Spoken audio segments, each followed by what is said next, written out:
Let's talk about blind loyalty and tribalism and partisanship, because Jared Jackson and I, we've been listening to the Cohen testimony during the breaks, and every one of the, I mean, look, I have issues with the Democrat questions too. They're mostly pointless, they don't reveal anything new for the most part.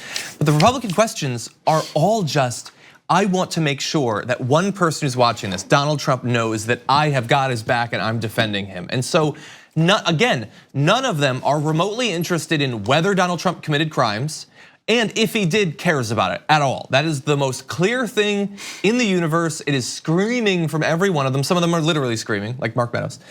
So I want to talk just a little bit about it, because we just had one female Republican representative, one of the few, who is he's saying that she wasn't sent to Congress to do this.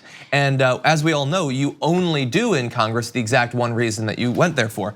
But Michael Cohen talked about blind loyalty and how he operated for years with blind loyalty, saying, I'm responsible for your silliness because I did the same thing that you're doing now for 10 years, talking about what he's seeing in the Republicans in Congress, saying the more people that followed Trump blindly, as I did, the more people will suffer the consequences, as I did.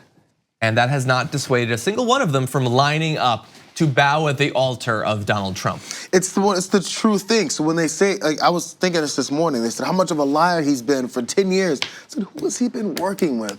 Yeah. For 10 years. So if he's been lying and working for Trump, is he lying against Trump for 10 years? This is a really bad leader of a business if he keeps hiring people who are destroying him from within.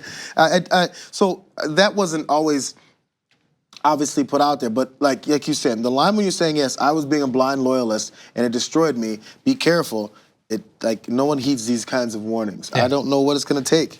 I don't see one bit of independent thought from the questions that have been asked. Like you could like, if you're a Republican congressman, I get it.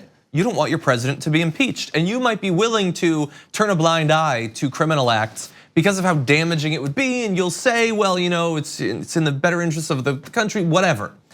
But at least pretend for your own legacy's sake that you have any loyalty whatsoever to the country or the American people beyond your loyalty to Donald Trump. Not everything needs to be filtered through that very particular sort of lens. But for them it is. There's nothing there. These are not a group of more than a dozen individuals. These are the same philosophy being beamed out of the mouth holes of a bunch of human husks. Where independent thought might have once dwelled, it exists no longer.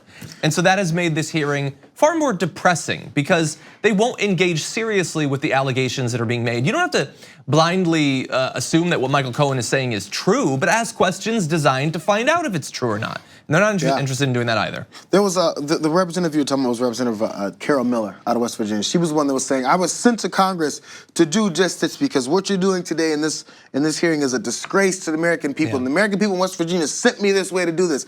So I'm not sure, maybe I'm wrong, I'm willing to concede. I'm not sure if her campaign promises were, I'm gonna go to Congress and I'm gonna protect this president by any means necessary. It might have been. If anybody has anything of concrete evidence on this president, or anybody testifies against the veracity of this president and his lies, I'm gonna defend him wholeheartedly without any real recourse or any real evidence to support my defense.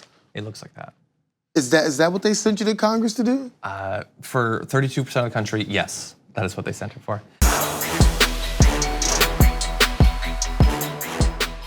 Thank you very much for watching this clip from The Damage Report. If you liked it, don't forget to subscribe to this channel and ring the bell on YouTube to get notifications of our new videos. And of course, you can catch the full Damage Report live every weekday at 1 p.m. Eastern, 10 a.m. Pacific on TYT Network on YouTube TV.